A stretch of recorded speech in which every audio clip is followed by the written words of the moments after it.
Olá, pessoal. Bem-vindos, bem-vindas, bem-vindos a mais um programa de formação do Caricultura Negra 2021. Eu sou Vinícius Dias e hoje a gente vai ter um tema aqui que muito me toca, que é a paternidade e masculinidades negras.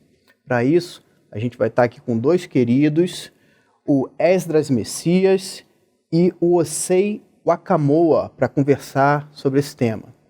Para a gente começar, eu gostaria que vocês se apresentassem. Por favor, Osei. Obrigado. Meu nome é Osei Wakamoa Júnior, eu sou médico urologista, sou radicado aqui em Brasília, né? Minha história começa, né, com os meus ancestrais. Eu sou filho de ganês com uma brasileira. Minha mãe é de São Luís do Maranhão, meu pai é de um país que chama Gana, em África. Legal. Meu nome é Esdras Messias, tenho 37 anos, sou pai do Isaac, esposo da Camila há 16 anos. Cheguei em Brasília em 1994 com meus pais e desde então a gente ama essa cidade. Eu decidi ser pai desde o namoro e hoje a gente tem um filho com 11 anos de idade, que é a nossa inspiração para falar sobre paternidade. Bacana. Gente, eu acho importante a gente falar para o pessoal que está nos ouvindo quais foram os caminhos, acho que de forma resumida, que vocês devem ter uma trajetória, um currículo longo, mas quais foram os caminhos que fizeram vocês estarem dentro dessas temáticas hoje? Perfeito. Ele olhou para mim, eu vou levar aqui. Como eu disse na introdução, eu decidi ser pai, né? Meus pais tiveram 5 filhos, né? E 50 anos de casamento. Então eu tive um exemplo muito grande, muito forte de paternidade, de relacionamento. Então eu tive no meu pai um exemplo paterno muito forte, muito legal. A gente tinha uma ligação muito bacana. E aí, quando eu comecei a me relacionar com a minha esposa, que a gente ainda no namoro, falava que eu queria ser pai, eu queria ter filho. E ela também manifestou a vontade de ser mãe. E aí, quando a gente engravidou, já no casamento, 5 anos depois do casamento, a gente ficou grávido, eu decidi acompanhar em tudo. Então, todo o pré-natal, todos os exames, eu pedia para chegar mais tarde no trabalho para poder acompanhar a minha esposa, porque eu queria ter essa ligação com o meu filho. E, de fato, quando ele foi se desenvolvendo dentro da barriga da mãe, da formação dele, eu conversava com ele, cantava musiquinha. E já próximo dele nascer, quando falava mais pertinho, a gente passava a mão e sentia ele já devolvendo ali a nossa conexão. E depois que nasceu também, eu entendi o meu papel como homem, como pai, na relação. Eu fiz a minha parte na recuperação da saúde da minha esposa, no puerpério. Eu não sabia o que era puerpério. Né? A gente não aprende isso. Assim. Você vira pai, você não sabe o que se passa com a esposa, com a mãe do seu filho. Então eu cuidei dela e, ao mesmo tempo, eu tive o prazer de dar o primeiro banho no meu filho no hospital. E quando a gente foi para casa também, eu dei o primeiro banho nele lá em casa. E, obviamente, tinham vários olhares com medo ali, porque o pai já vai dando banho no filho, ele, né? Tem aquele receio de que o pai é desastroso, mas eu estava muito convicto do que eu queria e da ligação com meu filho, né? Então, hoje ele tem 11 anos, eu não perco reuniões escolares, eu não perco exames, vacinação, sempre estou junto com ele, né? Porque eu entendi a importância da paternidade. Eu entendi isso, não fui programado assim, algum dia eu vou começar a falar sobre paternidade, mas com essa minha história, com os exemplos que eu fui vendo, e o Dr. Osei pode talvez confirmar isso daí. Em muitos casos, você vê a mãe acompanhando o filho, né? Em questões de saúde, principalmente. Você olha no posto de saúde e vê aquela fileira de mães com os filhos e eu comecei a ficar incomodado com aquilo. Mas cadê os pais? Né? Onde estão? Eu estou aqui e é o seguinte, eu pedi para o meu chefe para eu cobrir depois esse horário que eu estou aqui, porque eu quero acompanhar meu filho. Eu quero que ele se sinta seguro, porque a presença do pai na vida do filho, ela traz também segurança. Por isso que muitos adultos, eles têm uma dificuldade de relacionamento quando tem pais ausentes, quando não tiver a figura paterna lá. Então, por mais que a mãe tenha feito de tudo, e é lamentável a sobrecarga que que é gerado para as mães quando o pai não assume a sua responsabilidade, né? E aí gera essa questão emocional nos adultos pela ausência paterna. Isso me alertou. Eu falei, se eu conseguisse assim, eu preciso falar com os outros pais para que eles também busquem, de alguma forma, se aproximarem dos filhos. E aí gerou essa minha vontade de usar as redes sociais e de me aprofundar nos estudos para poder falar com pais da importância, né, de valorizar a figura paterna. E isso vai trazer um resultado para a criança sensacional quando se tornar adulto. Por que eu falo isso? Porque eu tive amor, eu fui criado num ambiente amoroso, né? Então, refletiu que eu cuidei do meu pai até os últimos dias de vida dele, e para mim não foi um fardo. Foi um prazer cuidar dele até que ele descansou.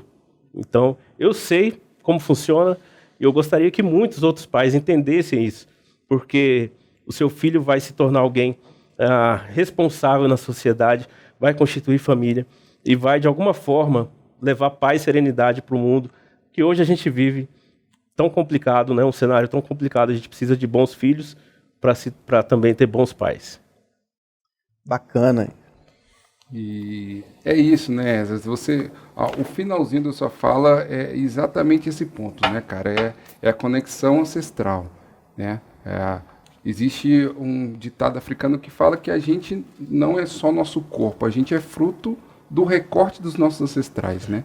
E isso transpassa, Vinícius, até as nossas experiências dentro da nossa negritude, de violência que a gente passa. Uhum. Porque muito provavelmente a gente traz alguma violência hereditária que a gente foi submetido. Uhum. Então a construção de um filho deve margear a construção com amor. Sim. Porque a violência a gente já traz na nossa ancestralidade. Se a gente é fruto dos nossos ancestrais, isso vai estar na gente. Como que a gente vai conseguir transpassar isso, que é o fato? A minha história de paternidade, a gente investiu, eu e minha esposa, durante muito tempo na nossa formação, né? Formação dentro da área da saúde de forma geral, não estou falando só da medicina, mas de forma geral é uma formação longa, em que a gente às vezes demora a dar esse espaço em direção ao matrimônio, em direção à paternidade, à maternidade. Com a gente não foi muito diferente, desculpa. Então, a gente decidiu ter filho já com uma idade um pouquinho mais avançada. Só que o que foi interessante da minha história, particularmente com a Sinara, e onde eu quero chegar, que são nossos 2 filhos. Uma das coisas que permeia e que é muito importante se falar assim, dentro da saúde da população negra é aquela questão da anemia falciforme, aquela questão que é muito prevalente, né? E na nossa, aquele papo que a gente estava batendo no backstage, a gente tem uma população miscigenada no sentido de que houve muita mistura dentro da nossa própria negritude, então muitas das vezes a gente e as pessoas da nossa comunidade não margeiam isso. Por vários outros motivos, eu e a Sinara, a gente tinha feito um exame. E eu sabia que eu era traço falciforme, e a minha esposa, a Sinara, tinha um espectro da hemoglobinopatia, que chama hemoglobinopatia SC. Uhum. Não é aquela clássica anemia falciforme, mas é um espectro da anemia falciforme. Um pouquinho mais branda, mas é um pouquinho de espectro da anemia falciforme. E isso trazia para a gente, Vinícius, uma questão bastante importante. Qual que era? A gente tinha 50% de chance de ter um filho com doença falciforme grave. A forma daquela anemia falciforme, que é a doença mais sabida e mais conhecida do espectro. Isso, claro, é uma coisa que psicologicamente a gente precisou trabalhar dentro da cabeça, porque a gente tinha que... Não é uma taxa, digamos, baixa, não é uma possibilidade baixa. Então, assim, a gente tinha a possibilidade de colocar uma criança doente e a gente sabia disso. Ia colocar um fardo na criança que ela não ia ter opção de escolha, que ia ser escolha minha e da minha esposa. E por vários outros motivos, a gente discutiu, pensou, estudamos, fizemos um monte de coisa que vocês podem imaginar, e a gente decidiu ter o filho natural. E aí veio o meu primeiro filho, que é o Martin Becoe, o nome dele. E aí, uma divindade ancestral, religião e tudo, o Martin veio completamente saudável. Legal. Ele veio traço falciforme, né, que sou como eu. Né? Não veio o espectro da minha esposa, não veio aquele espectro de doença mais grave, ou seja, ele tinha 50% de chance de vir doente, e tinha 50% de chance de vir pouco doente ou nada doente. Ele veio nada doente. Perfeito. Legal. Né? Então, começou a história. E aí uma criança muito... que ensina muito. Uma criança que hoje está com 2 anos, mas que tem o feedback.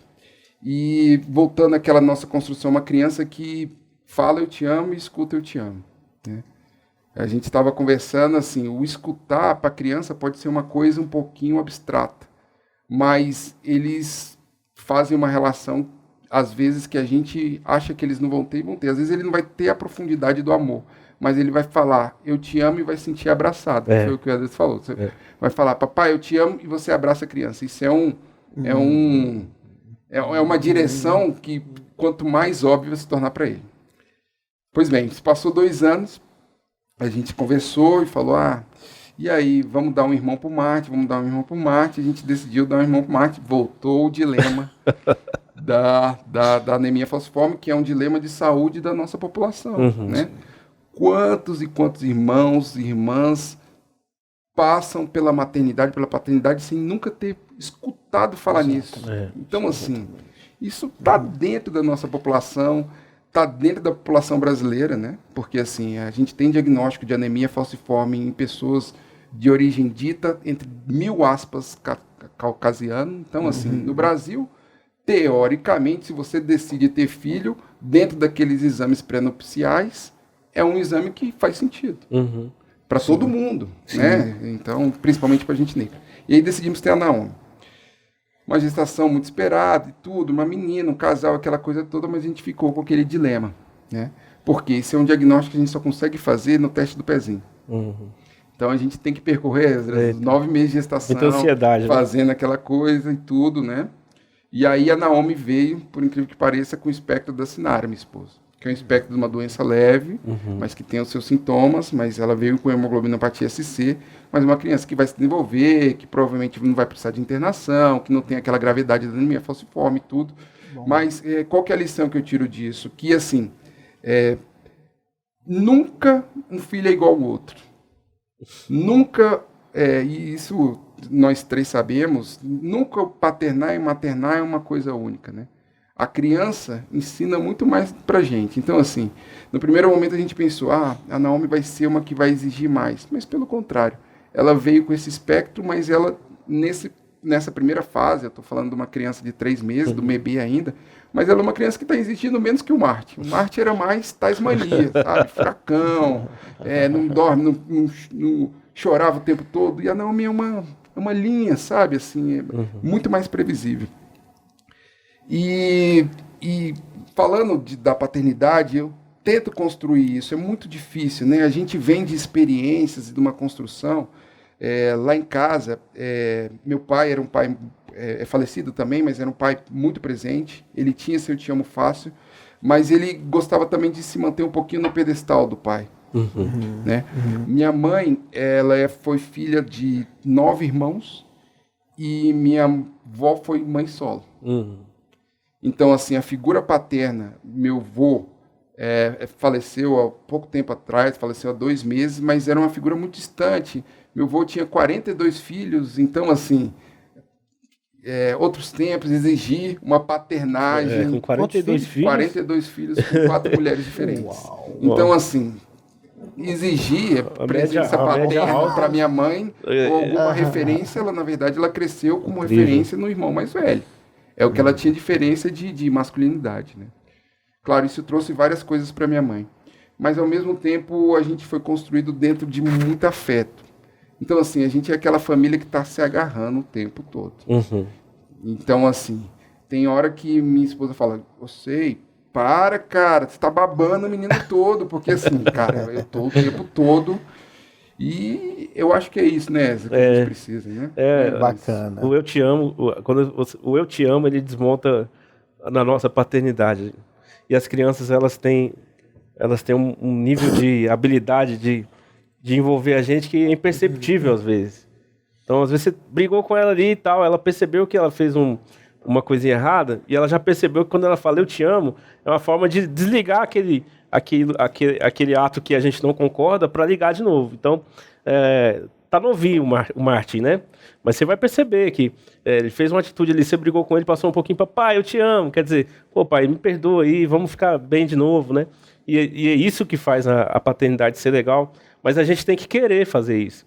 A gente tem que decidir falar assim pro filho, desde pequenininho, que é muito legal o que você faz, de demonstrar o sentimento, né? De mostrar assim, eu te amo, e dar aquele abraçozinho, e ele vai se conectando. Conforme ele vai crescendo, eu tenho o Isaac com 11 anos, e a gente comentou no backstage, né? Que às vezes do nada, tô tomando café ali, ele chega por trás, abraça, pai, eu te amo. Né? E vai dormir, já vai lá, pai, eu te amo. E ele faz isso com a mãe, faz isso com a avó, de forma absolutamente natural, porque ele foi crescendo nesse ambiente amoroso, né? Tem uma pesquisa da Universidade do Texas que comparou o cérebro de uma criança que nasceu e cresceu até os 5 anos num lar funcional, né, rodeado de amor, com pais participativos, e uma outra criança com a mesma idade, com pais negligentes, um pai ausente, uma família disfuncional. O que aconteceu? A criança na escola, que teve o lar, né, amoroso, afetivo, ela teve um desenvolvimento maior do que a outra criança, no mesmo ambiente escolar. Então isso é um reflexo de que o lar que é envolto no amor, né, que a paternidade, a maternidade, ela se atém à criança para que ela cresça, né, emocionalmente saudável, com certeza reflete no desenvolvimento da criança, né? Então esse é um dado muito importante para a gente compartilhar com as pessoas, para que é importante você demonstrar amor para o seu filho. É importante você abraçar, ainda mais nessa fase inicial da criança, porque isso vai reverberar lá na frente. Bacana, bacana. Bem, a gente está falando aqui de paternidade, como ser, né, um pai bacana, desenvolver isso, e na minha cabeça passa muito por saúde, né, por garantia da saúde do pai também, né? Acho que é difícil ser um bom pai não tendo saúde, né? Eu sei, e você é urologista, né? Então acho que é diretamente ligado, né? E a gente tem algumas pesquisas que falam que os homens protelam muito buscar saúde, né? Buscam quando estão quase morrendo, né? O que você poderia, assim, falar para as pessoas que estão ouvindo a gente? Desmistificar algum, sabe? E Vinícius, eu falo já puxando você junto pro meu time, né, Vinícius? Porque a saúde é um complexo, né? De saúde física, mental, econômica, né? Então, assim, a saúde é uma coisa complexa. A gente não tem só saúde física, porque senão o Usain Bolt, que é o atleta que corre 100 metros em menos de 9 segundos, era o cara mais saudável do mundo. E a gente sabe que não é. O cara malha todo dia, faz trilhões de coisas todo dia, mas só que é importante ter uma saúde mental, é importante ter uma saúde financeira, porque o complexo de saúde envolve tudo isso. Mas esse dado que você falou é um dado bastante importante. Tem um trabalho da nossa sociedade, da Sociedade Brasileira de Urologia, dado brasileiro, tá, pessoal? É um trabalho antigo, de 2012, mas que fala que 50% dos homens entre 45 e 50 anos de idade nunca foram para o médico para nada. Uau! Então, cara, isso é chocante, isso é impactante demais. Por quê? A gente está falando de pessoas da nossa idade que nunca foram para o médico para nada, né? A gente já vai muito sob demanda, né? Então, assim, eu bato meu dedão, crava minha unha, eu vou para o pronto-socorro, o médico pronto-socorro passa um remédio, faz um curativo, eu vou embora, ó. Cuidei da minha saúde, tô ótimo, né? Então, assim, é assim que a gente lida com a saúde masculina. E isso é fruto de uma construção que a gente precisa se desfazer desde lá da infância. Na nossa área da urologia, né, e era um assunto que a gente também estava conversando, a urologia abrange o cuidado do homem e da menina, da criança e do idoso, do paciente que tem alguma relação afetiva ou do paciente transexual. O papel da urologia na transexualidade é muito importante, porque a gente vai ter um papel, às vezes, de intervenção cirúrgica, mas a gente vai lidar, às vezes, com aquele paciente que vai precisar fazer uma transição hormonal, por exemplo.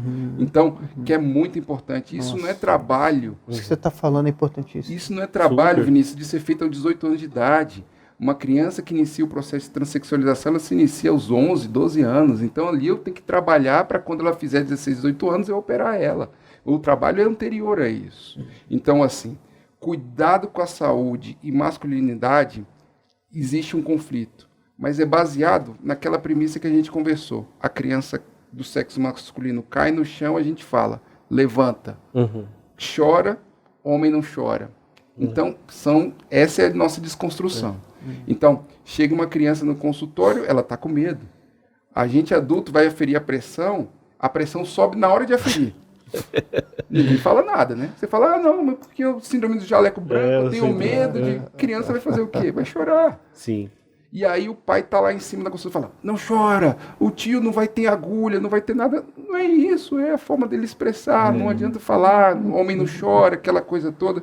Porque essas são construções que a gente vem, como a gente falou, fazendo ali na primeira infância, até os 5 anos, aí depois a criança vai ficando mais velha. Então são coisas, em termos de saúde, que a gente tem que ir cuidando. Em termos de saúde masculina, principalmente, o cuidado da saúde é feito nas fases. Então, assim, muitas pessoas me perguntam, eu sei quando que eu devo ir no urologista? Quando eu faço 40, 50 anos? Não. As fases são importantes, então não custa a gente levar uma criança para o urologista entre os 0 e os 5 anos de idade. Às vezes essa criança tem fimose, que a gente conversou. Né? Fimose, extremamente comum, existe conduta que a gente não precisa mexer, existe conduta que a gente precisa operar, isso quem cuida é o urologista. Dos 5 aos 12 anos, a criança às vezes tem uma coisa que a gente chama de xixi na cama, enurese noturna. Quem cuida disso com bastante delicadeza, o urologista. Então você vê que... O xixi de noite? Xixi de noite, xixi na cama. Então, assim, são cuidados que, às vezes, o pediatra, valorosos pediatras vão ajudar muito, mas a gente, dentro da área de subespecialidade, a gente vai ter um recorte bem direcionado. Então, assim, eu estou falando de uma criança bebê, eu estou falando de uma criança de meia idade até a adolescência, do adolescente então nem se fala, né? Aquela frequência, às vezes inicia atividade sexual, pesquisa de doenças sexualmente ativas. Uma coisa que eu sempre gosto de pincelar, Vinícius, existe um tipo de câncer, que é um tipo de câncer mais comum nos homens, exatamente entre os 20 e 40 anos de idade, que é o câncer de testículo. Então, assim, 20 e 40 anos de idade, quem está preocupado com câncer? Ninguém. Todo mundo acha que câncer é doença de velho. Exato. Né? Então, isso é saúde masculina, né? Então, assim, tudo isso, né? Então, assim, quando chega uma criança para consulta médica, eu sempre falo, parabéns, pai. Seu filho está começando um caminho que é muito bom. Que era aquilo que a gente falou. As meninas, elas têm a menarca, têm a primeira menstruação, elas têm a frequência de ida para cuidar da saúde física, mental, econômica. A gente, homem, tem essa trava da masculinidade tóxica. Né? Ou seja, se me permite um complemento aí, Vinícius. Por favor. Eu sempre falo que a gente está numa transição de geração, sendo que essa geração ela é uma geração um pouco mais consciente. Então, se eu não tive exemplo do meu pai, ok? Que foi negligente com a saúde dele, eu não via ele se cuidando, e ele não me levava também para consultas, fazer um check-up, né? A parcela da população que faz check-up é mínima, né? Então, se eu não tive esses exemplos, provavelmente eu tenho uma grande tendência de repetir o padrão comigo e depois eu vou repetir o padrão com o meu filho. Só como a gente está nessa transição, eu já sei que pelo que eu vivi com o meu pai, eu não posso ser negligente com a minha saúde. Então eu tenho que fazer um check-up, certo? E eu fazendo esse check-up, pai, você está indo para onde? Filho, eu vou fazer exame de sangue. Então, o que eu faço, né? Eu e minha esposa, quando eu vou fazer check-up, algum exame de sangue e tal, levo meu filho junto. Legal. Vamos lá, filho, pra você segurar na minha mão. Ele vem, né? Até porque ele é neurodivergente, tem TDAH, e é muito complicado a criança com TDAH quando vem injeção. Então eu já levo ele para ele ver. Aí eu fico lá, aqui, ó, vou olhar para o outro lado e tal. Vou mostrando para ele, né? E aí quando é a vez dele, eu falo, lembra que o papai foi lá e tal? Então eu estou dando um reforço para ele, assim, cara, a gente vai passar por isso junto, o papai está aqui, agora é sua vez, estamos juntos. Mas só que a gente não teve isso daí. Muitos de nós não tivemos. E aí o que acontece? A gente vai crescendo, gerando muito, muito tabu, muito preconceito em procurar um médico. Eu mesmo fui poucas vezes ao médico, urologista. Né? Fui antes de casar, para fazer uma cirurgia de fimose, né? E depois quando apareceu um problema. Eu fui postergando, inclusive. Não, vou cuidar disso aqui. Porque a gente, com esse negócio do nosso machismo, né? Deixa que eu cuido, eu vou na farmácia, compro uma pomada, eu chego lá, né? Falo assim, não, eu tô com isso aqui, me dá uma pomadinha, e acho que vai resolver. Mas só que chega um momento, a gente só vai quando o negócio perdeu o controle. E aí eu fui, né? E quando eu cheguei lá no urologista, falei, doutor, desculpa, é a primeira vez que eu tô vindo aqui, e com mais de 30 anos de idade. Tem uma estatística que você falou muito bem, que, assim, é triste, né? Porque procurar depois de 45 anos algo que você poderia prevenir lá atrás, né? Teria um especialista que fala assim, cara, ó, a gente precisa ir por aqui, senão você tem uma grande tendência de, né, pode ser que você tenha um câncer, um testículo lá na frente. Mas se a gente não ter essa consciência agora, Vinícius, né, da gente ser o exemplo para nós mesmos, primeiro, não posso fazer o que meu pai fez com a saúde dele, eu tenho que me cuidar. Segundo, eu tenho que mostrar para o meu filho que é importante ele cuidar da saúde dele. E seguramente quando ele tiver 20, 25 anos, né, ele vai falar assim, eita, eu tenho que procurar um médico. Eu não vou ficar tomando remédio aqui, tomar Sonrisal, que é remédio para passa qualquer dor, entendeu? Então é um processo que é muito importante essa conscientização da gente de que a gente não é inabalável, né? E a gente precisa de ajuda. Sim, e eu acho muito legal a gente estar tendo essas conversas aqui, porque comparativamente ao movimento de mulheres, eu acho que a gente está engatinhando ainda, né? Eu tenho um grande sonho nas questões do homem, da masculinidade, que é que a gente chegue a um dia a pautar saúde num movimento masculino de homens, da gente ter uma entrada em política pública, nos espaços que estão discutindo políticas públicas e tal. A gente está longe disso ainda. As mulheres já conseguiram. Né? A saúde da mulher, hoje, ela é encarada de forma transversal, perpassa várias áreas da saúde. Nós ainda estamos discutindo assim, o que é ser homem? Né? Vamos nos desconstruir. Então, assim, isso, a gente está muito... A gente tem o Novembro Azul, né? Novembro Azul. E para ali. Né? E para ali. Então, assim, eu acho muito importante a gente estar começando esse movimento que está acontecendo, né, no Brasil. Acho que de 10 anos para cá teve um boom de grupos de homens, né, masculinidades negras, essa marcação da raça no masculino, que é muito importante, para a gente não generalizar toda a categoria de homem, quando a gente sabe que os detentores de poder estão aí muito bem caracterizados, né, como homens brancos, héteros, cristãos, né? Então, eu acho muito importante essa marcação. Mas voltando, eu vou jogar para o Esdras, depois eu volto aí.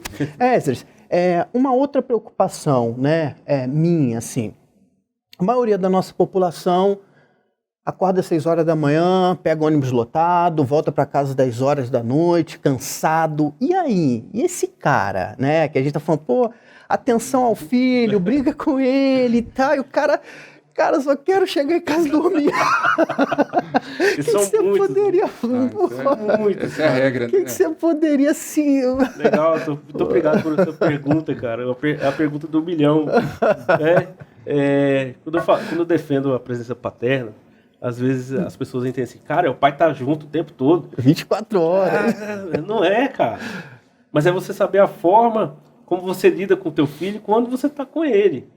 Porque não adianta você sair 6 horas da manhã, Vinícius, né? Você sai 6 horas da manhã, chega em casa 10h30 da noite, pega ônibus, pega metrô, estresse do trabalho, tarará, chega lá 10h30 da noite, toma banho, janta, olha pro teu filho, e aí, beleza? Beleza. Tá, aí vai deitar na tua cama e... WhatsApp. Ou você senta do lado do sofá lá com ele tá lá, e você tá aqui, cara, ó, assistindo uma série ali. Então, é o que você faz quando tá com ele. Sim. Tá? E aí, tem um outro lance. O que você faz quando não tá trabalhando? O que você faz com o seu tempo de fim de semana, por exemplo? Né? Beleza, a maioria da população trabalha segunda a sábado, de repente, esses pais aí. Né? Mas e aí, no domingo, o que você faz? Eu vou pro churrasco com os amigos, vou tomar minha cervejinha, jogar bola de manhã. Tá aí, qual é o horário que vai sobrar pro teu filho? Qual é o horário que vai sobrar pra tua parceira? Então é um trabalho de conscientização de que a presença ela não é quanto tempo eu fico, mas o tempo que eu fico... A qualidade, o tempo que eu fico é bacana, supre a presença na vida do meu filho ali, emocionalmente. Ele percebe que eu tô ali com ele, sabe? Porque às vezes a gente tem esse lance do cansaço, mas assim, o que vai te custar 20 minutos sentado, montando um quebra-cabeça, e depois você fala, pronto, filho, amanhã a gente continua, tá bom? Tá bom, pai. Pronto, você brincou ali, ele falou, pô, que legal meu pai brincar comigo. Você já matou ali, depois você vai descansar, vai assistir seu La Casa de Papel, o que você quiser, entendeu? Mas é aproveitar o momento que você tem com seu filho. Sabe por quê? Às vezes você pode dormir, Vinícius, e no outro dia você não abre o olho. Qual é a memória que o teu filho vai ter? Meu pai sempre chegava cansado, não brincava comigo. Um belo dia, foi embora. Você não gerou memória. Então, se tem meia hora antes de dormir, vai assistir um episódio lá com ele, do desenho que ele mais gosta. Né? Mesmo que seja um tédio para você. Mas fique lá com ele e fala assim, papai tá aqui comigo. Pronto. Mãozinho, sim. Perfeito, perfeito.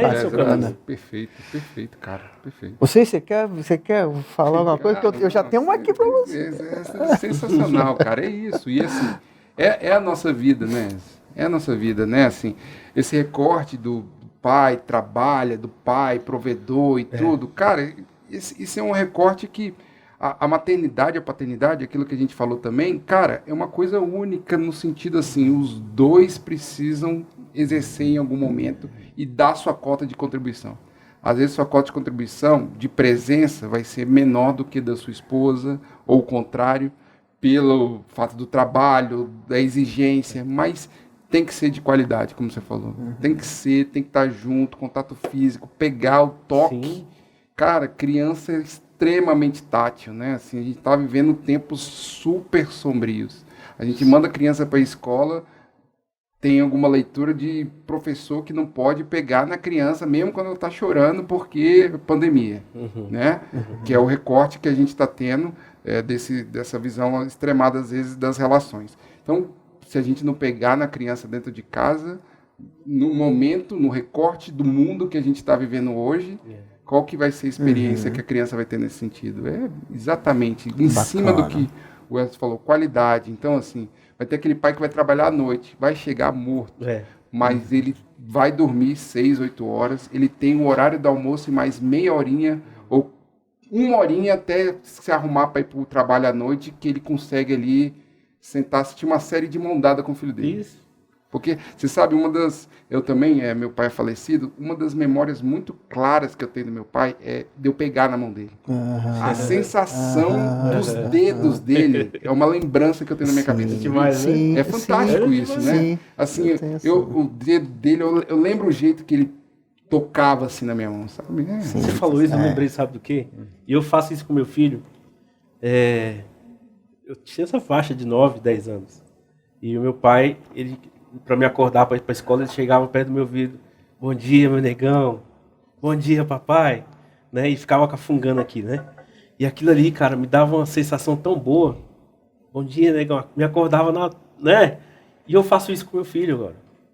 E desde pequeno, vamos, negão, boa noite. E fico lá e faço o cafuné e faço um carinho.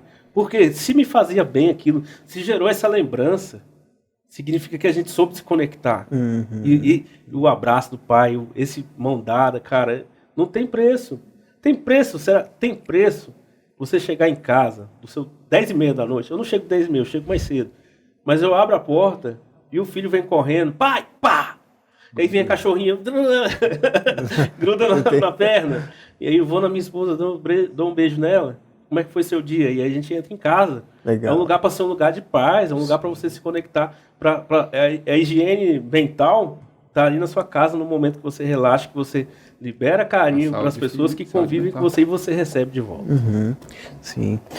Você tem eu não vou saber, vou precisar da sua ajuda para o dado, né, certinho e tal, mas eu fiquei sabendo que os números de amputação de pênis no Brasil, eles são significativos, né?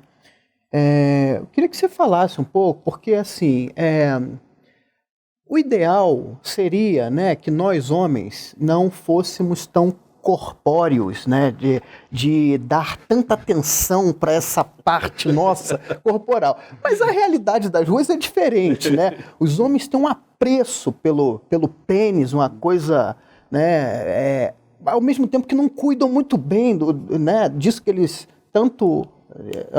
Enfim, o que você pode... Perfeito seu recorte, Vinícius. Então, assim, câncer de pênis, primeiro dado, ele é endêmico no Brasil, tá? Câncer de pênis, o recorte da região norte e nordeste do Brasil, ela é uma doença endêmica, o que é extremamente triste. Países nórdicos não têm casos. Países nórdicos passam anos sem ter casos de câncer de pênis. Só para você ver, e aí eu vou esmiuçar para explicar para você do que a gente está falando. Por quê? A doença, o câncer de pênis é uma doença que tem uma relação importante com 2 fatores. Primeiro, o HPV e segundo, com a higiene. Então, o câncer de pênis é uma doença, o recorte é uma doença do paciente de 50 a 60 anos de idade. Voltamos a mais do mesmo, é aquela pessoa que não cuidou da saúde a vida inteira. E aí chega aos 50 e aos 60 anos de idade e aparece com câncer de pênis, que é uma doença fruto da falta de higiene. É aquela pessoa que se masturba e não se limpa, é aquela pessoa que namora e não se limpa, aquela pessoa que acha que o pênis não precisa ser limpo, que existe, a gente sabe. Então, assim, aquela pessoa que fala, ó, não, aqui é o meu templo, né? É a parte mais importante do meu corpo, não é o coração e a cabeça, é o pênis, né? O câncer de pênis tem esse recorte, né? Então, assim, o câncer de pênis é uma doença endêmica no Brasil, especialmente na região norte e nordeste. É uma doença que tem relação com HPV e uma doença relacionada com a falta de higiene. Tem muita gente, na minha época da residência, a gente tinha uma colega da Finlândia que acompanhava a gente. Ela estava fazendo um trabalho para a Finlândia porque ela nunca tinha visto um caso de câncer de pênis na vida. Então, nunca tinha visto a cirurgia do câncer de pênis. O espectro da cirurgia de câncer de pênis, não quero ser dramático, nem,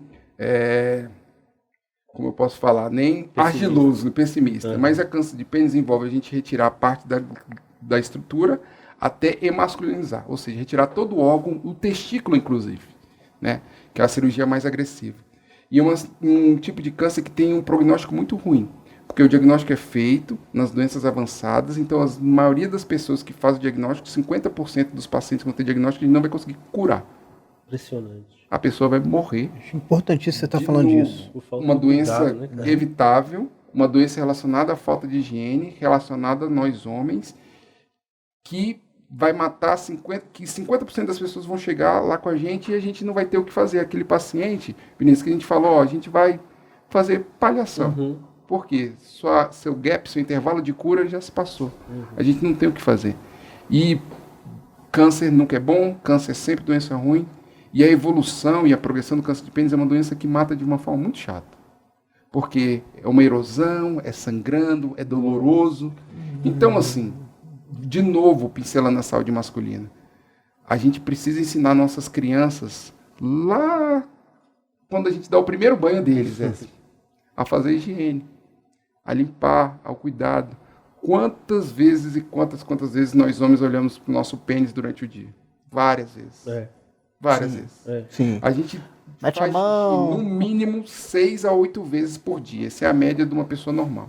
Então, nós homens, de 6 a 8 vezes, no mínimo, no dia a gente está olhando nosso pênis. Então, assim, qual que é a justificativa que eu tenho aos 50, 60 anos de idade de aparecer com câncer de pênis? É falta de informação, é falta de cuidado, é falta da cultura, e é a cultura da masculinidade tóxica que fala pra gente que a gente não pode se limpar, que nosso pênis é a parte mais importante do nosso corpo, que o homem tem que ser durão, que no pênis não tem nada, que faz qualquer coisa com o pênis, aquilo é assim mesmo. Então, tudo isso é coisa que lá na infância a gente tem que desconstruir, tem que tirar dos nossos filhos. Não se justifica nosso país ser uma região endêmica de um tipo de câncer evitável. Poxa. Bacana. Eu acho muito importante você estar falando isso, porque é um tema tabu ainda entre os homens, né? Nós homens, nas rodas de conversa, a gente não fala, né, sobre pênis, a gente não fala sobre partes do corpo do homem que são muito que parecem que nem existe, né?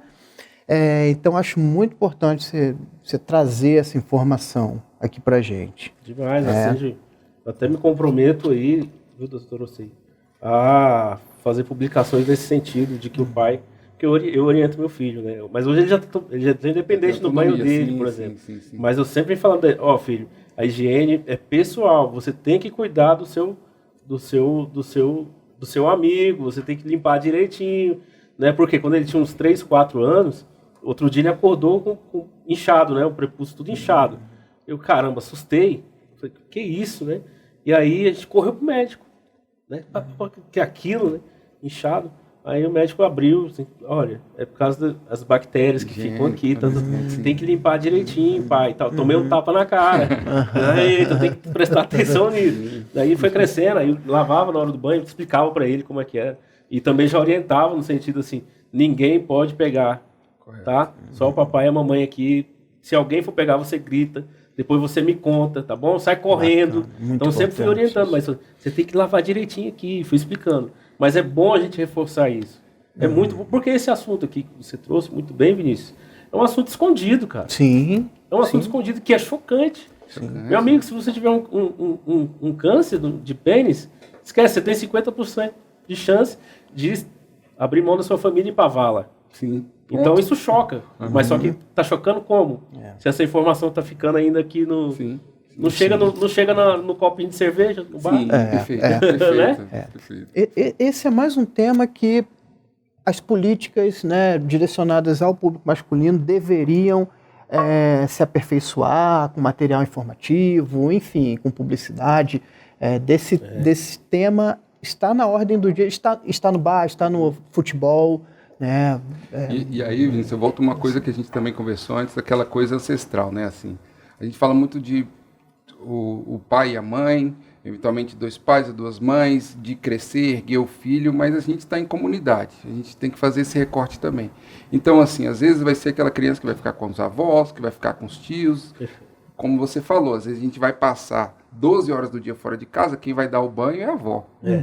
Entendeu? Então, assim, importante, né, frisar, né, a violência infantil tá aí, então, assim, tem que ter bastante cuidado, tem que ser pessoas de confiança, mas, de novo, o ditado africano, a gente precisa de uma comunidade para poder erguer um filho, né? É isso aí. Né? E mais assim, para crescer uma criança, a gente precisa da comunidade inteira. Então, é muito importante essa orientação, essa transpassar o ambiente do pai e da mãe.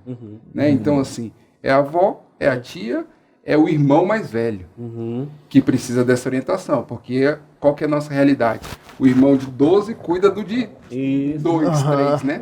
Então, assim, a gente está falando de um recorte da maior parte da população brasileira, e é isso. Né? Legal. Esdras, a gente escuta muito falar assim, o pai, tem até algumas teorias da psicologia, né, que fala, o pai é um pouco até machista, né, assim, o pai é o limite, o pai é a lei, é o pai que vai fazer o corte com a mãe e tal.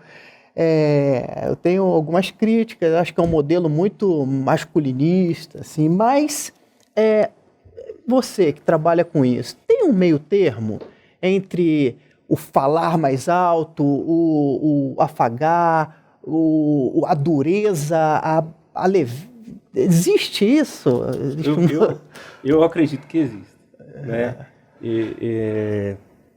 O lance eu pergunto o seguinte, nessa sua pegada da firmeza e tal, qual a diferença de um tapa que eu dou, hoje com 37 anos, a minha esposa 36, se eu der um tapa hoje nela, o que significa? É um ato de violência, correto? Concorda? Sim, Concordo. Sim, sem dúvida. Se eu dou um tapa, uma densidade um pouco menor, ou às vezes até maior, ou uma chinelada no meu filho de 8 anos, é o quê? É uma correção ou é um ato de violência? Entende? Então a gente está falando de violência. Então, mas assim, na minha casa, quem manda sou eu, e eu vou corrigir o meu filho com a chinelada porque funcionou comigo. Só que aí o doutor Vinícius, psicólogo, vai atender lá o seu José, ou, né, Apanhei Pedro. tanto e não fui bandido, né? Tem essas histórias. Aí vai parar no consultório do Pedro, né? Com 20 anos, o Pedro vai lá parar no consultório do Vinícius, com 20 anos, um monte de ferida, cara. Não conseguiu perdoar o pai dele. Porque, você começa a investigar, vai ver que lá na infância teve um problema sério com o pai, porque o pai era muito austero. O pai batia, o pai pegava, não tinha margem. Mas aí uma psicóloga, em 1928, ela definiu 4 estilos parentais. E nesses 4 estilos, ela definiu o pai permissivo, o pai negligente, o pai autoritário e o pai participativo. Né? Então, o pai autoritário é esse pai aí que você falou. Não dá espaço para conversa, A última palavra é dele, tanto com o filho como na relação conjugal. Não dá margem, né? Aquele pai assim, pega a cerveja pra mim lá. Sei o quê? Ó, leva lá pro lixo. O cara, a última palavra é dele. Patriarca. É o patriarca mesmo. É o cara que aprendeu assim e acha que isso tá funcionando. O pai permissivo é o pai mais tranquilo, que quer ser amigo do filho. É o pai mais gente boa e às vezes a mãe tá corrigindo. Tá na hora de tirar o celular dele. Aí, não, calma, deixa o menino assistir esse episódio aí do...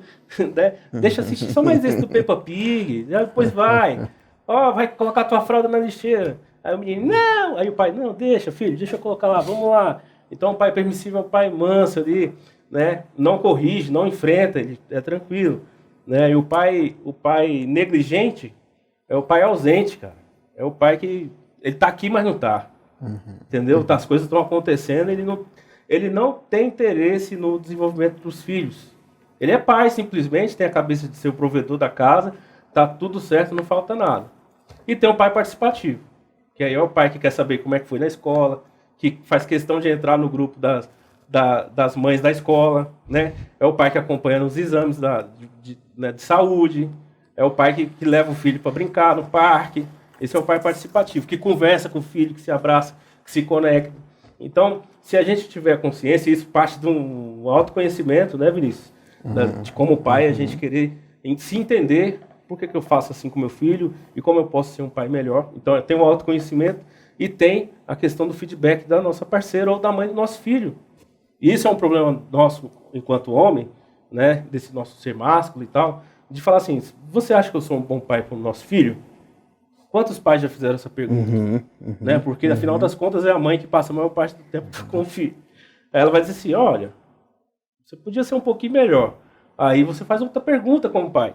Como eu posso ser melhor? Ah, você pode, por exemplo, né? Ele tem dificuldade na atividade da escola e eu não consigo ajudá-lo.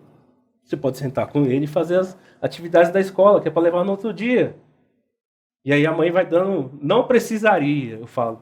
Não precisaria, porque nós pais precisamos ter a consciência de que a gente não tem que ajudar a mãe. A gente é coparticipante. A mãe não fez sozinha. Legal. É uma responsabilidade nossa. O pai ajuda que não é ajuda, cara, faz tua parte. Né? Então, ser um pai autoritário não precisa ser para a vida toda. Você pode rever seu conceito. Bacana, tá? Bacana.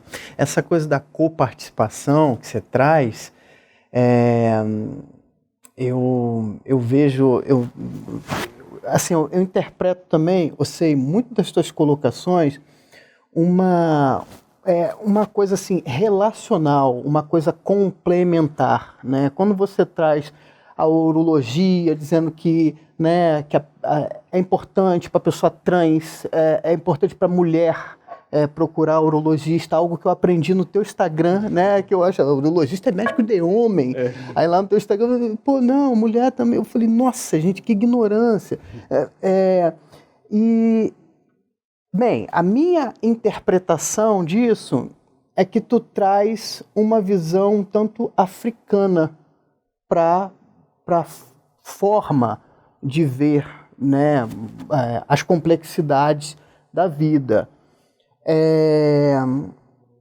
Primeiramente, me corrija se a minha interpretação estiver errada. E segunda pergunta, assim, você acredita que a gente precise se voltar mais para a África para sair dessas visões dicotômicas, cartesianas, de caixas que a gente vive, assim? Obrigado pela pergunta, Vinícius. Assim, cara, você me leu muito bem. Você me conhece há um tempinho, claro, a gente aprofunda nossa relação em outras situações, mas eu necessito desse recorte.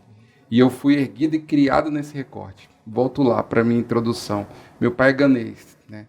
Então, assim, meu pai pousou aqui no Brasil com coisas na cabeça dele que ele nunca imaginou que fosse viver. Porque é aquilo que eu falei para você. Quando eu pego o avião e vou para Gana e desço do aeroporto, eu tenho uma visão que eu nunca vou ter aqui no Brasil. Porque é uma sensação de pertencimento, uma sensação de conflitos que eu não vou ter, que eu nunca vou ter aqui. Nenhum de nós vamos ter. Então, essa conexão nossa com a África tem que ser, essa conexão ancestral tem que ser passada, na minha visão, para os nossos filhos. Por quê? É muito fácil muito fácil no sentido, é muito óbvio a gente colocar a criança dentro da baliza que todo mundo faz. É muito mais fácil. É muito mais fácil porque as coisas estão se apresentadas aqui pra gente. Então, essa visão eurocentrada do super-herói, essa visão eurocentrada da vestimenta, eurocentrada, americanizada da vestimenta, isso é muito óbvio, né?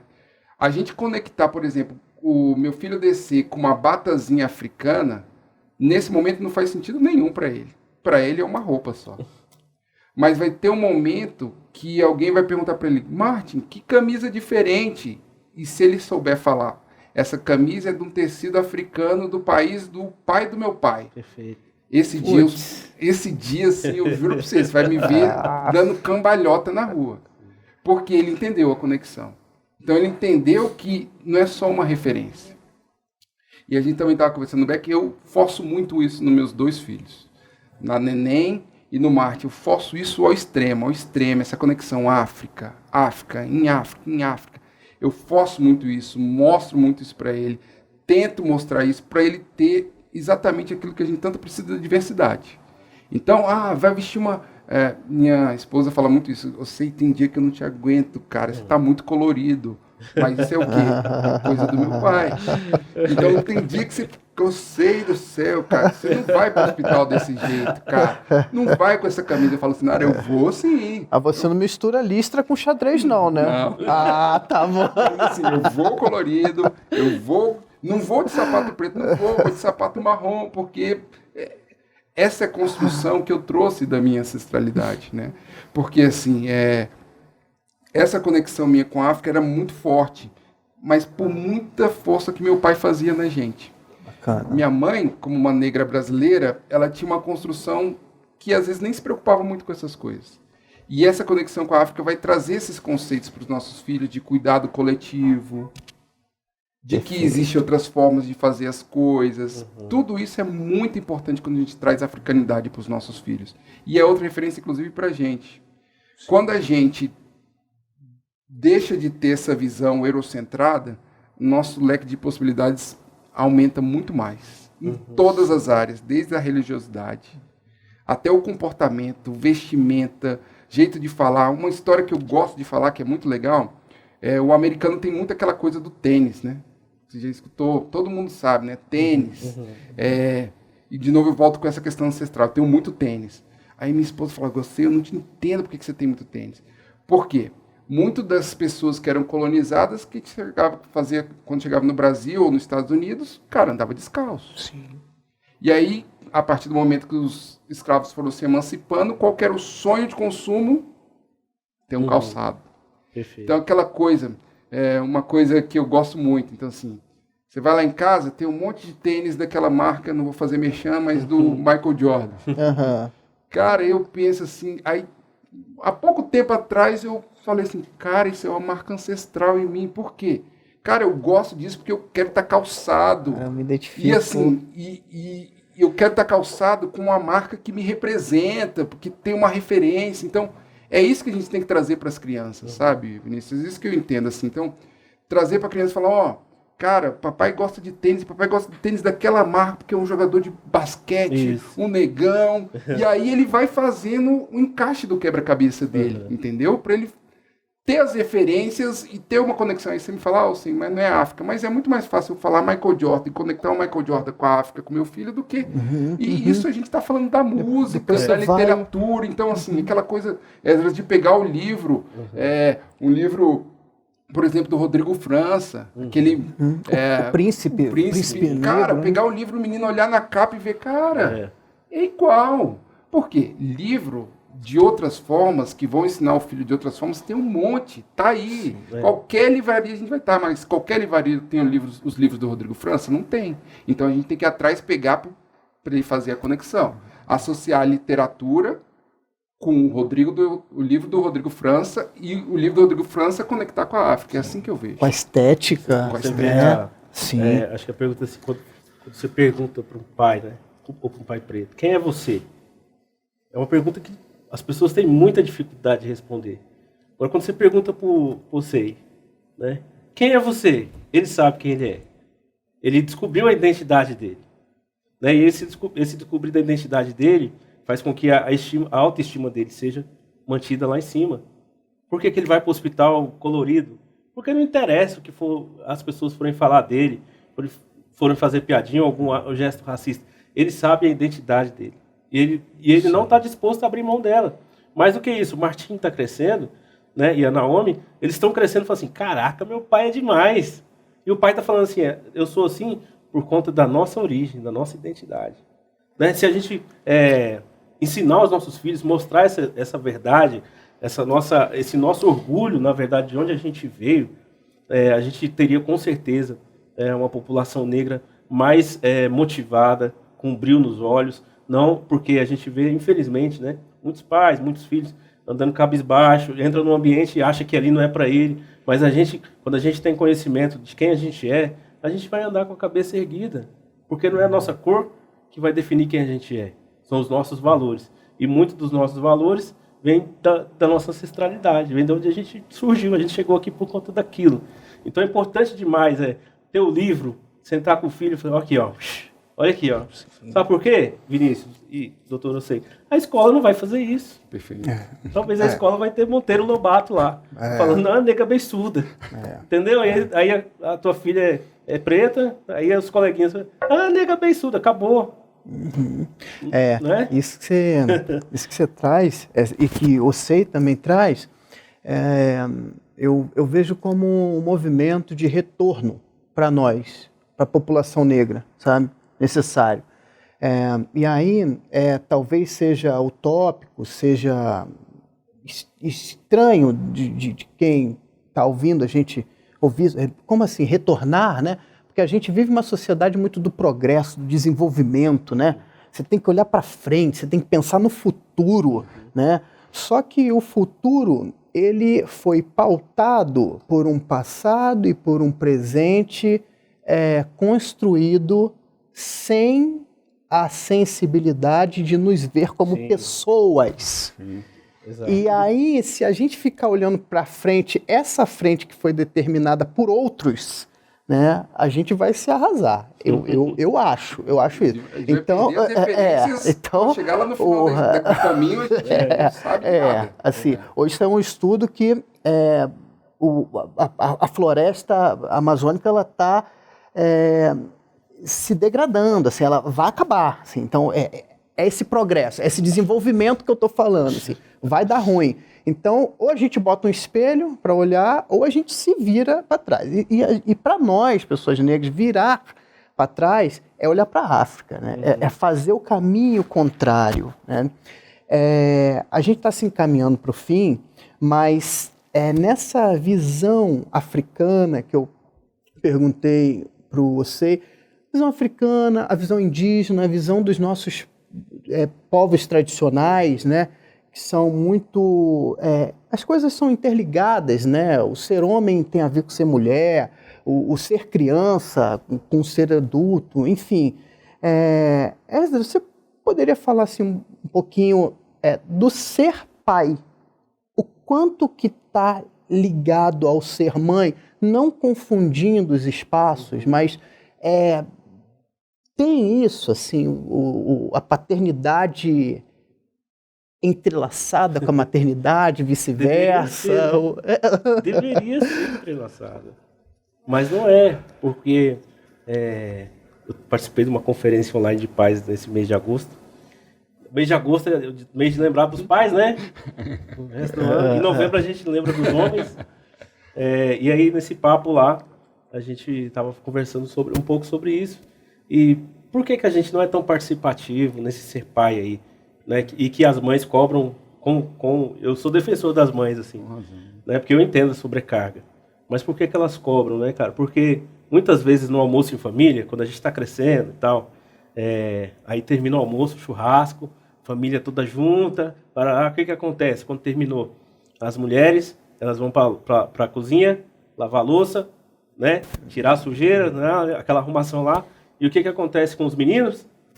Vão brincar, vão contar piada, ou vai voltar pro futebolzinho lá na beira do campo, né? Ou vai pra piscina, vai jogar carta. Por quê? O que deveria ser o aprendizado, né? Terminou a louça, bora aqui, mutirão, mundo, né? Mas a gente não aprendeu. Em muitos outros casos também, mãe, vem lavar, a mãe fala, não, filho, pode deixar que eu lavo, deixa que a mamãe lava. E aí você ficou com aquilo. E aí você casou, você teve filho, a louça tá empilhando lá e você tá esperando a sua mãe ir lá lavar a louça. Entendeu? E esse entrelaçado significa assim, quando eu entender, e eu falei isso aqui há pouco, quando eu entender que eu não ajudo e que as responsabilidades devem ser iguais, o ser pai e o ser mãe se entrelaça, tá? A relação pai-filho, mãe-filho fica mais leve e a relação casal fica mais suave. Mas como é que faz funcionar? No diálogo. Porque o que acontece? As minhas frustrações, as minhas chateações, eu vou empurrando para debaixo do tapete. Então a mulher fica cobrando demais. Você tem que ir isso com seu filho, você tem que ir isso com seu filho. E a gente, homem, o que a gente faz? Vou. E aí, ó, pá. Aí do outro lado ela vai chegar um momento que ela fala assim, cansei, eu tô sozinha, o que eu vou fazer? Separou. E aí entra a guerra na justiça para ficar com o filho. Aí eu quero filho. Aí eu falei, opa, eu tenho direito de ser pai do filho. Mas quando eu tava junto, você não fazia, cara. Sim. Então é muito uma questão de diálogo. Conversa com a mãe do teu filho e fala assim, eu quero mudar aqui a nossa forma de relacionamento. Como é que eu posso ser um pai melhor? E depois, assim, hoje meu filho tem 11, eu já consigo perguntar para ele assim, você se sente amado? Eu pergunto direto. Final da noite, assim, filho, vem cá. Você se sentiu amado hoje? Ele fala, pai, eu senti. Nossa, ai, que legal, né? Mas aí eu pergunto, o que a gente fez para você se sentir? Porque não é só ele falar assim, eu me senti. Aí ele vai falar assim, não, pai, a gente almoçou junto na mesa. Foi legal, eu gostei. Ou então ele vai falar assim, pai, o senhor assistiu Naruto comigo. Eu sentei para assistir Naruto com meu filho, eu achava um tédio. E hoje eu falei, cara, que legal, bora assistir lá. Entendeu? Mas a gente consegue fazer isso com vontade de ser pai.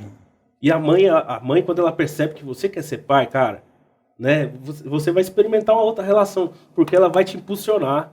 Ela vai criar mecanismo de você se conectar com o filho ali, porque aquilo ali vai gerar mais alívio para ela, para a carga dela. E aí eu acredito que dá para entrelaçar melhor se a gente apertar o parafusinho que está folgado. E esse apertar o parafusinho é na conversa, é no diálogo. Bacana você estar falando isso, porque eu acho super importante esses entrelaçamentos, porque me dá muito a ideia de função, né? Ser pai, ser mãe, não é algo que está determinado ou que está ligado a uma parte do corpo, que uma pessoa nasceu com uma parte, outra e vai desenvolver, né? Ser pai, ser mãe é uma função, né? E eu acho muito importante a gente estar falando isso aqui, porque estamos falando a partir de uma perspectiva heterossexual, sim, né? Sim. E eu acho muito importante também, as pessoas que estão nos ouvindo, as famílias homoafetivas, claro. Porque senão fica, poxa, e nós? Uhum. E nós que somos uma família de duas mães? E nós uma família que somos de dois pais. Então é muito importante a gente entender que essas nomenclaturas que a gente precisa usar para dar sentido ao nosso racional são funções, né? Eu volto até para a questão óbvia, né, Vinícius? A gente deve citar como homens com pênis e homens sem pênis. Exatamente. O conceito é esse. Exatamente. Então, não é redundância, não é pleonasmo homens com pênis. A gente tem homens sem pênis. Né? Homens que menstruam. Eu acolho a sua fala, tá, Vinícius? E realmente, na verdade, é a definição do papel dos cuidadores. Definir o papel vai funcionar. Independente se é hétero ou se é uma relação homoafetiva. Maravilha. Gente, olha, infelizmente a gente está se encaminhando para o final, mas na tentativa desse retorno, na tentativa da gente colocar mais África na nossa vida, eu vou seguir uma ritualística que nós temos no candomblé. Quando a gente recebe algum visitante na nossa casa de candomblé, os tambores, eles diminuem o ritmo e eles se dobram para aquele visitante, né? O ritmo da dança, ela diminui a intensidade como uma forma de respeito àquele que está vindo nos saudar com a sua presença na nossa casa, né? E nessa analogia eu diminuo o meu tambor da fala, tá? E quero dobrar o meu tambor para vocês terminarem esse programa aqui do Caricultura 2021 com esse tema. Eu ficaria aqui muito tempo com vocês, mas eu dobro o meu tambor para vocês fazerem uso das falas finais. É isso, assim, o tema é um bate-papo, né? Muito gostoso estar com vocês, porque a gente ia ficar conversando disso, a gente já está conversando a tarde toda, né? Mas assim, a gente ficaria assim, passando a noite, abriria uma cerveja aqui, né? E continuaria. Mas o resumo, a leitura que eu vejo de tudo e pincelando exatamente esse finalzinho que o Edson falou, que a paternidade e a maternidade, na verdade, isso tinha que existir um nome só, né? E aí eu volto àquilo que eu falei para vocês também no backstage. Quando a gente está falando do inverso, né, daquele casal que não consegue ter filho, a gente está falando de infertilidade. E o conceito mais moderno é infertilidade conjugal. Então a gente está falando de infertilidade dos dois. Então não existe infertilidade masculina ou feminina, é do casal. Não existe paternidade e maternidade, existe erguer uma criança. Né? Excelente. Então, assim, se a gente, como casal, independente se é hétero ou se é homem, tiver esse conceito preso na gente, essa criança, e colocar o amor na história, a gente vai precisar de menos dinheiro, vai precisar, às vezes, até de menos presença, né, Edras? No sentido, assim, físico, né? Porque a presença vai ser amorosa, de qualidade, com as funções bem divididas. Eu acho que é isso que é a palavra final, né, desse nosso bate-papo. Bacana. Eu agradeço demais o convite, a participação, ter conhecido o nosso amigo Dr. Ocei, Vinícius, Dr. Vinícius, e dizer que para a gente não perder a oportunidade de se conectar com os nossos filhos, de fazer uma ligação, mais do que isso, de você entender que a consciência do seu filho ela não vai chegar com 12, 13 anos. Às vezes você quer construir uma relação quando ele chegou na adolescência. Se você tem filho pequeno hoje, como o Dr. Ocei, tá com 2, 3, 4, 5 anos, já começa a conversar. Já começa a mostrar o que ele bem disse aqui, a origem, né? Do que a gente chegou até aqui. Você vai dar injeções de ânimo para o seu filho, você vai dar injeções de autoestima para o seu filho, ele vai andar de cabeça erguida por onde ele estiver, né? Ele vai saber quem ele é, vai saber que tem uma família que o acolhe, né? Você vai gerar um filho que não tem medo da sociedade, porque, infelizmente, a gente ainda está muito atrasado no Brasil principalmente, nessa forma como lida com a gente, com a nossa raça, né? Então, mas a gente blindando em casa, a gente colocando injeção de ânimo e autoestima no nosso filho vai estar preparado para a guerra lá fora. Não só isso, vai dar a resposta que a sociedade não está ouvindo.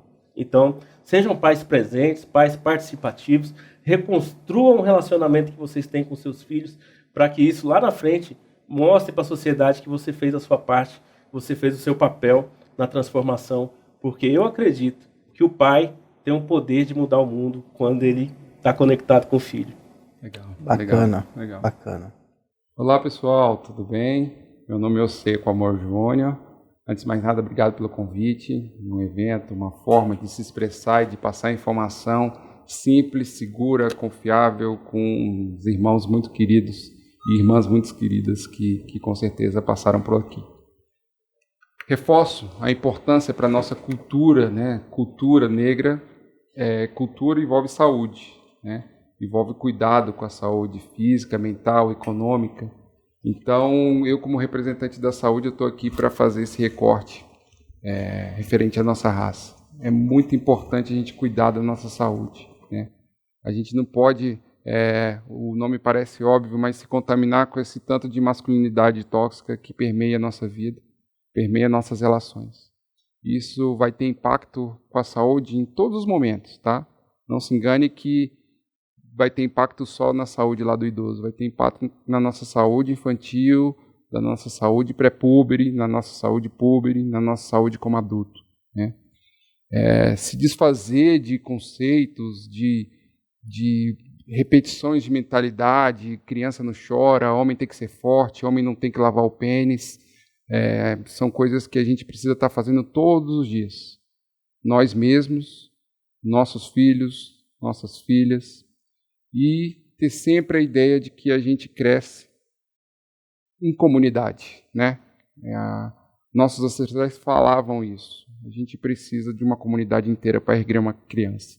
Seguindo assim, a gente vai ter crianças felizes, pais participativos e crianças mais saudáveis, adultos saudáveis, idosos saudáveis e uma vida com toda a diversidade que pode aparecer melhor. Um grande abraço a todos.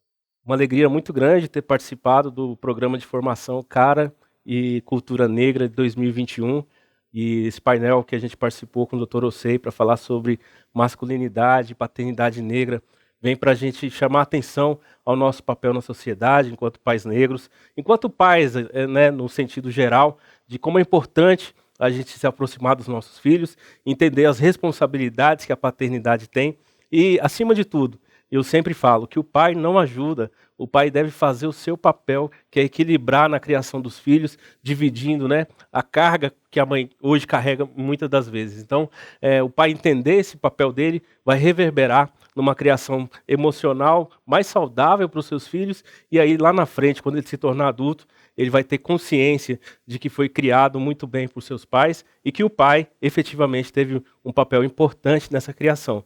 Eu deixo uma pergunta para você que está nos assistindo e que acompanhou esse painel. Qual é o legado que você vai deixar para o seu filho com as atitudes que você tem de pai hoje? E aí você vai analisar, vai refletir e vai perceber que talvez você pode rever algumas coisas para se tornar um pai melhor. Um abraço. Olá, pessoal. Eu sou Vinícius Dias e estou aqui para, primeiramente, agradecer a oportunidade de estar participando no programa de formação Cara e Cultura Negra 2021. E queria deixar um recado para você, para vocês que nos veem aí, principalmente para você, homem negro, que é o campo atualmente dos meus estudos, da minha maior dedicação em pesquisa e também de autorreflexão enquanto um homem negro na diáspora brasileira. Hoje nós tivemos uma mesa importantíssima aqui com um médico urologista, Dr. Osei, com um estudioso das paternidades, psicólogo, professor, Esdras.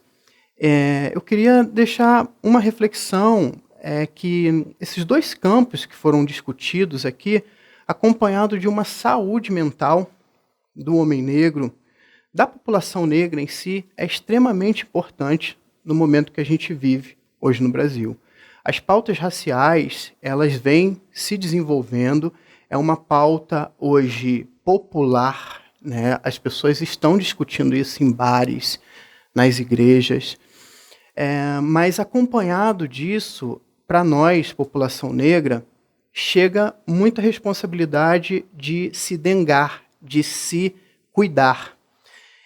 E a psicologia, os serviços de saúde, saúde mental, ainda é algo muito distante da nossa população. Eu queria estimular você a ir para as redes sociais, procurar hashtags sobre saúde mental da população negra e não se ausentar dessa responsabilidade. Ao mesmo tempo que é muito difícil dos mecanismos públicos garantir esse direito para a população negra, também está acontecendo várias iniciativas de coletivos, de grupos do movimento negro unificado para possibilitar esses espaços de se perceber, de falar de si, né, das nossas questões. Está tendo um avanço de profissionais da saúde mental negros e negras, com estudo, com pesquisa. Então, eu acho que a minha fala não poderia ser por outro caminho de tentar que chegue a você na sua tela, na sua casa, incentivando essa busca, né? É isso, eu espero que todos estejam bem, fiquem bem, que a gente tenha condições brevemente de se abraçar, uma característica tão peculiar do nosso povo, e agradecer mais uma vez ao Programa de Formação Cara e Cultura Negra pela oportunidade. Um abraço a todos.